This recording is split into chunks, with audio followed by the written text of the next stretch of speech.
Hello, I'm Alison Goodman and I'm an author. The book title is The Benevolent Society of Ill-Mannered Ladies. It's published by HarperCollins Publishers, and it's about two spinster sisters who are 42 years old in the Regency era, who are bored with their high society life and decide to use their invisibility as old maids and their privilege to pull other women out of perilous situations. So I call it a serious romp because there's heavy research in there, but it's very much a fun read. Well, we get into the seamy underbelly of the Regency through our heroines, Lady Augusta Colebrook and Lady Julia Colebrook. They are twins, not identical, very not identical, and they are at Vauxhall Gardens, which is the pleasure gardens, and it's a big melting pot of all classes. And Gus and Julia are there to retrieve the letters of a friend, and they are going to the Dark Walk, which is a walk in the gardens, which was notorious for love meetings, but also for some attacks. So what we see is that we are meeting a blackmailer. We are going into a more unseemly part of what would be a very kind of visited pleasure garden. But there's always this kind of little bit of darkness that's always walking alongside the glamour. And that's how we come into that kind of, well, it's not all it seems. It's not all ball gowns and fans and candlelight. Well, the structure of the Benevolent Society of Ill-Mannered Ladies is a little bit different. I decided to write it as 3 novellas that are all separate cases, if you like, by themselves, but are linked in an overarching mystery story. So it's kind of like episodes of a television show, but with the overarching story as well. And I suppose that's a kind of a nod to the Sherlock and Holmes kind of stories, but it's also because I wanted to challenge myself and to see how I, as a writer, to see how could I do this, because it's quite a complex structure. You have to create an entire story 3 times, but have them building into a novel structure so that when you get to the end of the 3rd novella, it needs to build into the climax for all 3, but also carry on to the next book, because there is a sequel. I think it comes from being introduced to Georgette Heyer when I was 13 years old or 12 years old.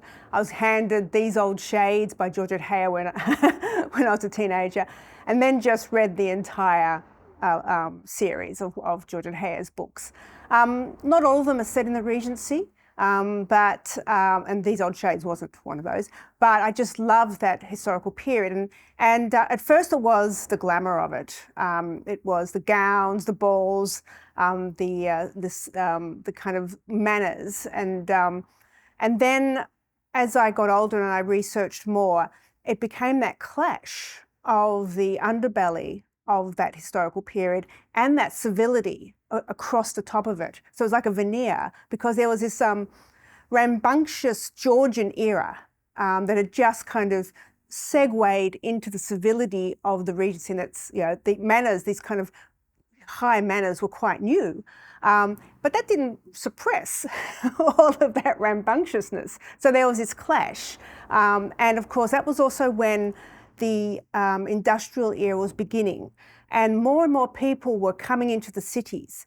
And with that came more and more crime, and again, more and more this kind of violent underpinnings of a very kind of civil age. So I just love that clash. And I brought that out in the Lady Helen books, which were my young adult Regency dark fantasies.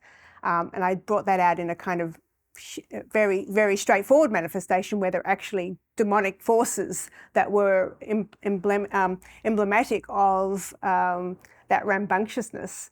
But in the Benevolent Society of Ill-Mannered Ladies, it's very much there's no demons. It's very much a straight historical fiction, but still that sense of violence that is still there beneath the manners. I've got 3 covers so far. And I have brought all three covers. So it's the Australian cover, the US cover, and the British cover. So at first I'll show the marvellous Australian cover, which is this one. Now, as you can see, we have two beautifully illustrated ladies. We've got fans, we've got a fabulous font. But we also have, as our eye travels down, we have a knife and a gun, just to give that little kind of, well, yes, it's not quite straight historical fiction. There's a lot of romp in there as well. So that's the Australian cover. This is the American cover, and this is, as you can see here, this was the artwork was commissioned by the American publisher Berkeley, and they have the ladies facing in. So I think both versions work very well. As you can see, both again the hands are holding the weapons. I asked for those weapons to go into the hands because I felt that without them, it just didn't give that kind of little thing that we needed. So that's the American cover. Now the British cover goes in a completely different direction. There we go. There we go. So it's very font-based. And I suggested using the knife and the gun as the letters, just to bring it up into that kind of fun again. Lots of nice gilt. If I do that, you can see all the lovely gilt. We love gilt. I did have a little bit of a say in the covers, in the sense that I did ask for the weaponry to be in there, just to give it that kind of touch of, yes, this is, don't expect a straight regency here. And I was just so pleased to get such beautiful covers. So there are some historical figures in the novel, and I've researched them. Beau Brummel, George Brummel, who we know as being the sartorial instigator of the suit, but he was also a very close friend of the Prince Regent until they fell out. And he had enormous sway over society, which was amazing, really, because he wasn't he came from very common kind of roots, in the sense of common in their terms.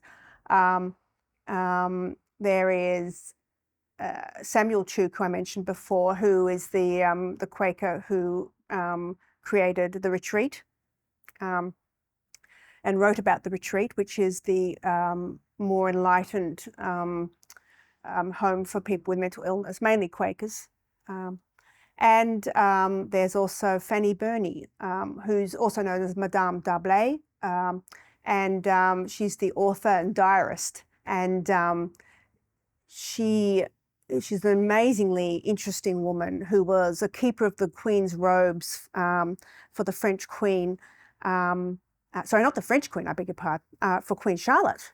But she was over in France for a lot of her life with her husband, because she married a Frenchman, when England was at war with France, so she couldn't get back, and they couldn't get back. So they lived in this Napoleonic era in France. But yeah, so she certainly knew how to traverse dangerous situations and court situations. And she's also, I reference a letter she wrote to her sister-in-law, where she describes pretty much describes from the woman's point of view the first mastectomy without anaesthetic. It is a truly amazing read, and it appears in the novel because it's just an astonishing document. And the original can be read on the British online British Museum website. So yeah, it's fascinating. It is a joyful book, I think, and it's got a lot of bleak subjects in it. So walking that fine line between showing the bleakness, but also having that kind of sense of agency and that joy and that comedic aspect, because there is the funny part of it. I suppose I have a kind of inbuilt, am I getting too dark meter? and if that goes off, I'll think, oh, okay, let's just pull back a bit. Let's just pull back a bit. Of course, a good editor is also an excellent indicator of that as well. Sometimes you can go too far and think, oh no, just pull it back a bit. We don't need to go that far into it. So I think that it is a balancing act to be able to walk that line. We certainly want the depth, but be able to pull out and say, okay, well, these are women who are doing things. They're addressing this. They have their own sense of justice. When you're creating a detective, how do you fit that detective into a time where there was really no police force and sort of no kind of avenues that we know and love within the detective novel? That was a challenge. Firstly, I had to think of characters who had abilities that may not have been so common in that time, which was the ability to read and write. So not every high-class woman would have had a good education. But I decided that if Julia and Gus were going to detect in that sense, in that amateur sleuth detective way, they would need to be able to read and write. So they have reasonable educations, which of course immediately that I decided that this was a requirement made my characters, yes, they have to have that facility, that ability to be of the classes that would have had that education. At the time, the police force was a thing called the Bow Street Runners, and that's their slang term for them. They were agents connected to the magistrates' court. And interestingly, the first kind of incarnation of these Bow Street Runners were developed by Henry Fielding, the author. And he was a magistrate, and he noticed the influx of people coming in because they were looking for work, because of the industrial era was just beginning, and people and the population were moving.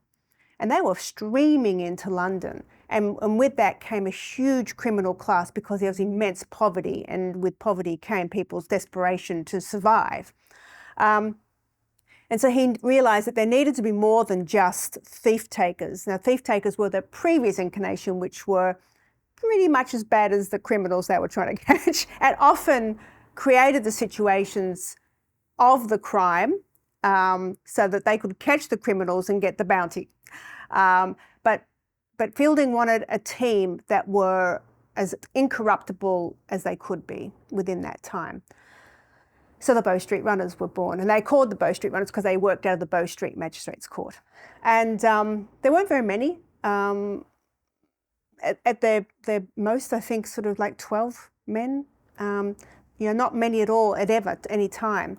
And they were mainly working in London, and it was mainly kind of crimes built around homes that being broken into and belongings and wealth and things like that. It wasn't about kind of murder and all those kind of situations. Mainly, if people were stealing things. So they could also work outside of London, and they could hire themselves out as well. So that was the kind of setup, and they were paid, but they could also earn commissions and things like that. And we do have a Bow Street Runner in the book by the name of Mr. Kent. When Gus and Julia are detecting, there's no centralised records or anything like that. It's really about where births and deaths were recorded in the parish registers. There wasn't any kind of centralised way. So finding things out was quite difficult. Again, when I was thinking about creating Gus and Julia, I thought, well, who would have access to these records? And it would have to have someone with some rank. Able to also access information from government sources because they are socially adept women. They would have friends in high places, be able to get that. So those were the kind of things when I was thinking, how can we have an amateur sleuth in a time when, the detective was not even thought of? An actual police force didn't appear until about 1830, I think it was, that Peel began to actually create a police force. So there's a lot of slack. You could go and say, hey, you've just stolen something, I'm taking you to the magistrate's court. Citizen's arrest was very big. You just had to prove it afterwards, or catch the criminal before they ran. Most people would have footmen if you were of that rank, or were armed, because footpads were rife on the street. It was a very violent time. That's not seen a lot in the kind of regency kind of literature that we have, but that was extraordinarily violent. My heroines are 42 years old. They're not ingenues. So they've had a little bit of experience. They are spinsters, so there's not a lot of experience. And I did want to bring in some romance. I wanted to bring in almost first love for Gus.